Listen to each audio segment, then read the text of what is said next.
Aquele que parecia mais um dia normal para Tony Davis se tornou seu maior pesadelo. Vítima de uma gangue, ele levou 5 tiros e foi dado como morto pelos médicos. O mais incrível dessa história é que ele mesmo é quem vem nos contar tudo que experimentou ao lado de Deus, inclusive seu retorno à vida e seu aprendizado sobre perdão. Vamos ver. Tony Davis era um jovem cantor de rhythm and blues que seguiu o caminho de muitos outros músicos iniciantes. Eu me mudei de Orlando, na Flórida, para Los Angeles para cantar o rhythm and blues.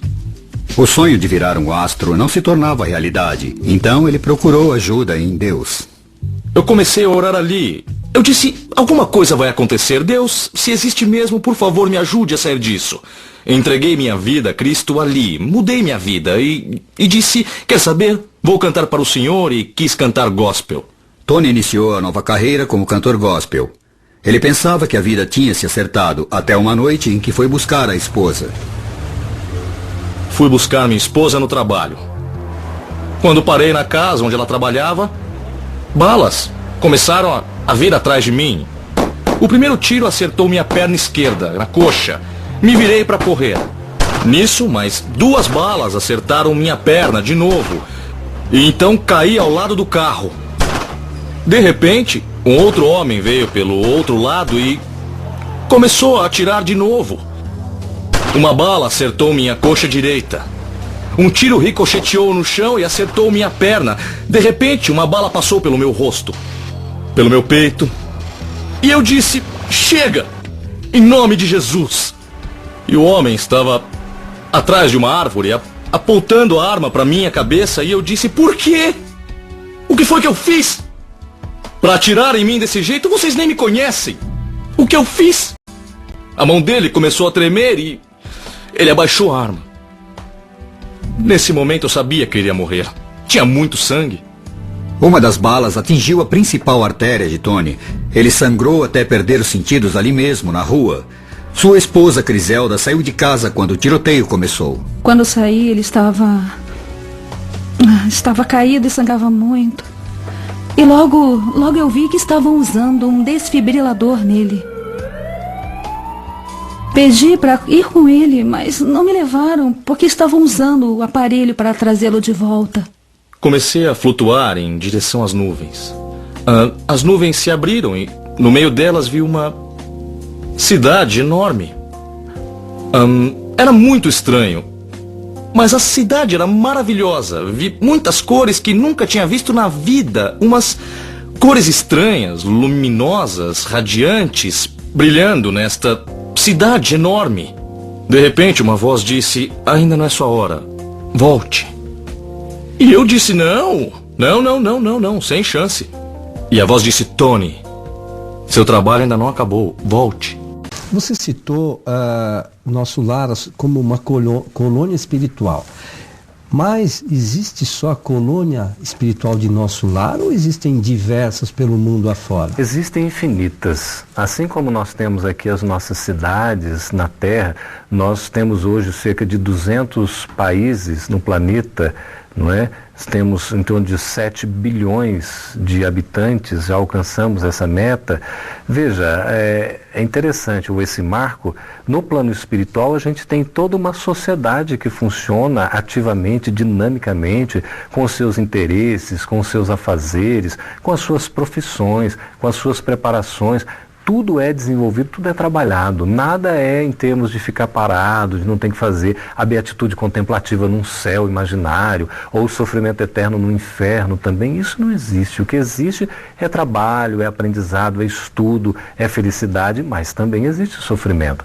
Então nós temos essas colônias, que são colônias intermediárias de aprendizado, como é o caso do nosso lar, existem infinitas outras, porque o nosso lar, por exemplo, ele está entre a própria crosta terrestre e o plano superior. Então ele faz como se uma intermediação. Até na organização de Nosso Lar, a gente aprende lendo esta obra Nosso Lar, que virou filme, como você citou, um filme que teve mais de 4 milhões de espectadores aqui no Brasil. A gente vê a questão dos ministérios. Então há um ministério que é da União Divina que tem a conexão com o plano superior. ou seja, há mundos mais, né, esferas superiores. E há outros ministérios que estão mais conectados às regiões inferiores, já com um ponto de contato com o umbral, por exemplo.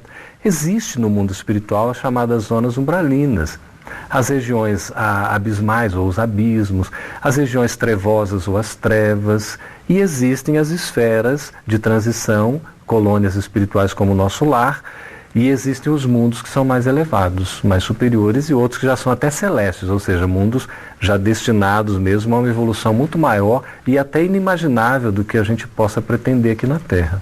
Então a gente viu lá no filme Nosso Lar, aquele lugar escuro, onde os espíritos passando por momentos ruins, enfim. Fala um pouquinho sobre isso, Geraldo. Na concepção tradicional da religião, nós temos aquela ideia do céu, do inferno, e para aliviar um pouquinho o purgatório, não é? O céu seria o estado, né, de uma beatitude, de uma salvação, o inferno seria uma condenação eterna e o purgatório seria esse estágio intermediário para ver se o indivíduo, afinal de contas, vai ser salvo ou se ele vai ser condenado. Na concepção espírita, que é muito interessante, todas as religiões cristãs, elas são espiritualistas, ou seja, acreditam na imortalidade da alma ou do espírito e acreditam no mundo dos espíritos, seja o nome que se dê, mas acredita que há uma vida depois da morte, e se há uma vida depois da morte, evidentemente, há um mundo que abriga essas almas. A grande diferença entre uma religião e outra é como fica esta alma ou este espírito depois da morte. Para onde é que ele vai, o que é que faz ou não faz. Então nós temos as concepções distintas que formam as diferentes religiões. Na concepção espírita, que a gente gostaria de apresentar ao amigo telespectador, é exatamente a de que nós encontramos do outro lado da vida a consequência natural do que nós fizemos ou do que nós somos durante a nossa encarnação física, a nossa existência material. Que a morte não é um passe mágico que vai nos transformar em anjos ou demônios só porque nós morremos. Na verdade, nós continuamos sendo quem nós somos. Por isso que um dos princípios fundamentais do Espiritismo é exatamente a existência do espírito, a sobrevivência desse espírito após a chamada morte e a conservação da individualidade do espírito após a morte. Ou seja, nós continuamos sendo quem nós somos. Nós não deixamos de ser quem nós somos.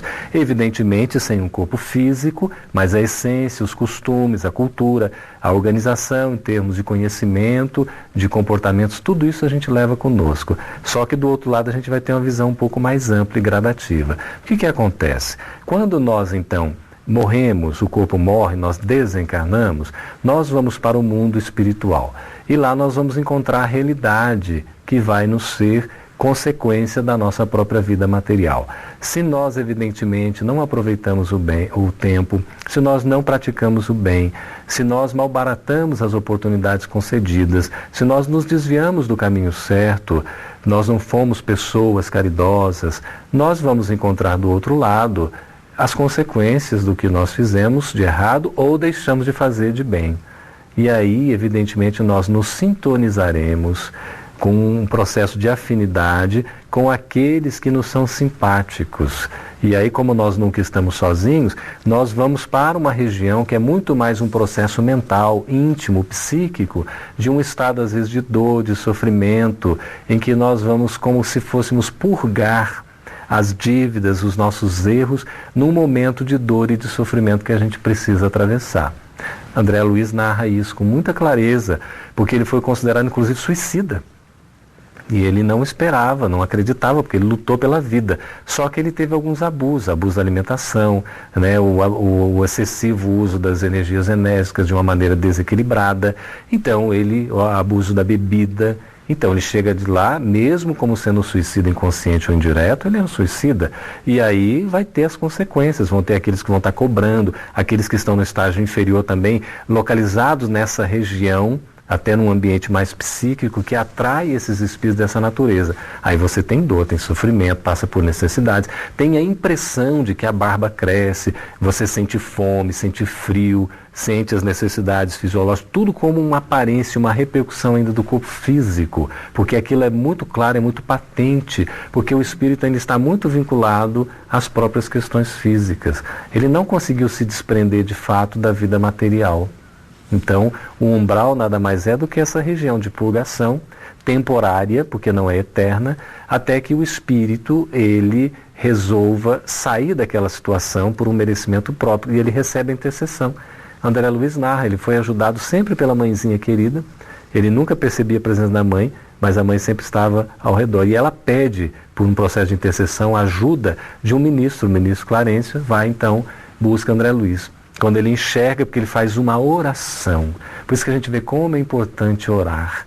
Orar abre os nossos canais mentais, estejamos aqui na vida física ou na vida espiritual, para nós podermos nos sintonizar com o que é bom, com o que é verdadeiro, com o que é útil, e aí a gente se sente protegido, se sente em condições de receber essa ajuda. Foi aí que André Luiz recebeu ajuda, né? E aí ele foi resgatado então para a colônia Nosso Lar.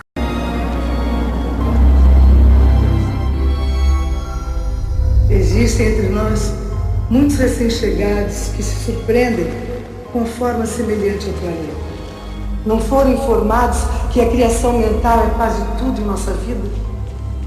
Esquecem que as energias vibram em dimensões e estados diferentes? Sim, a vida continua. E as relações entre seres atendem esta verdade, queiram ou não. O bem que fazemos é o nosso advogado pela eternidade. Agora, compreendamos a grandiosidade deste momento e a bênção que é esta cidade para todos.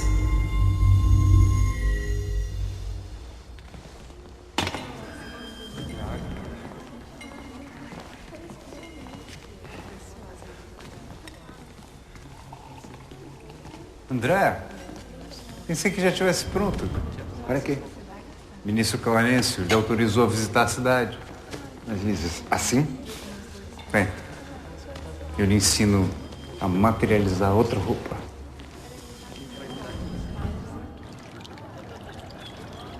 Então, André, gostou da palestra da ministra Veneranda? Jamais poderia imaginar uma imagem como aquela e ideias tão impressionantes. Eu sei, foram momentos difíceis aqui no hospital. Tente agora mudar os seus pensamentos, meu amigo. Lises, não é fácil passar pelo que eu passei. A sua recuperação depende também disso. É a lei da sintonia. Quer dizer que se eu explodir de raiva, eu posso voltar para o umbral? Nunca se sabe, André. Nossos sentimentos e pensamentos comandam aonde estaremos. Lises, eu preciso saber notícias da minha família. Tudo a seu tempo. Lembra? Estavam sofrendo muito com a minha doença. Meus parentes que morreram antes de mim, eles não estão por aqui. Meu pai, minha mãe. Meu Deus. Ah, então você acredita? Eu achei que você fosse um daqueles que dizem, sou ateu. Graças a Deus. Pouco a pouco você vai saber mais. Ele tem pouco tempo. Está bem. Vamos pegar o Europos. Pegar o quê? De onde vêm essas energias? Em breve, engenheiros vão reencarnar para levar tecnologias semelhantes a essas ao planeta. Que tipo de tecnologias? Como usar o magnetismo, por exemplo. A vida na Terra é que é uma cópia daqui, André. Nascer, morrer, renascer, muitas vezes, tantas vezes quanto necessário. É da lei. Ei, pare de ler meus pensamentos. Você está bem melhor. Não sei por quê. Quem reclama tem tempo para sorrir? Doutor André! Que surpresa! Meu Deus do céu! O senhor por aqui não está lembrado de mim, não? Dona Amélia! O senhor me atendia sempre no fim do dia. Era eu mais o meu marido. Não cobrava nada. Ah, sim.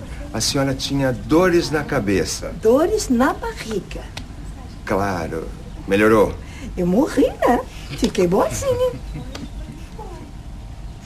Ai, tô aqui esperando o Antenor. Ai, ela é cheia de doença, o senhor lembra? Mas morrer que é bom, nada. Minha senhora, desculpe, mas o doutor André ainda é recém-chegado. Eu tenho certeza que o senhor veio direto para cá. Não precisou ficar naquele lugar horrível. O senhor é um homem bom. Não tem erro. Veio direto para o nosso lar. Doutor André, assim que o senhor estiver atendendo, eu venho lhe fazer uma visita. Obrigado, dona Aurélia. Amélia. Amélia. Quando for assim, melhor não dizer nada. Obrigado pelo conselho. Você podia ser ministro. Tá bem, vou lhe contar um pouco da história desse lugar. Mas preste atenção, que eu vou dizer tudo uma vez só. Combinado? Combinado. Esse aqui em frente é o Ministério da Elevação. Nosso lar foi construído no século XVI. Tudo aqui tem um porquê e um sentido, como você vai ver. Ali temos a União Divina, que trata dos assuntos das esferas superiores, junto com o Palácio da Governadoria.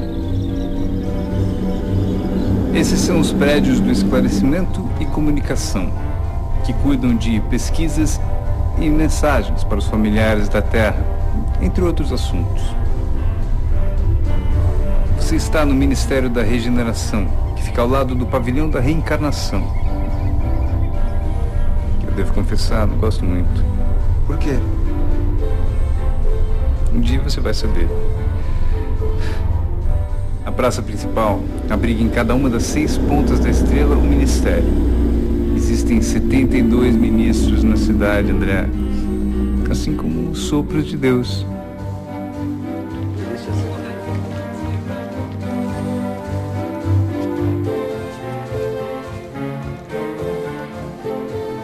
Eu vivia um novo paradigma. Via pessoas indo embora para renascer na Terra, mas deixando tristeza para trás. Aos poucos, tudo começava a fazer sentido. Nosso lar era a vida real. E a Terra apenas uma passagem.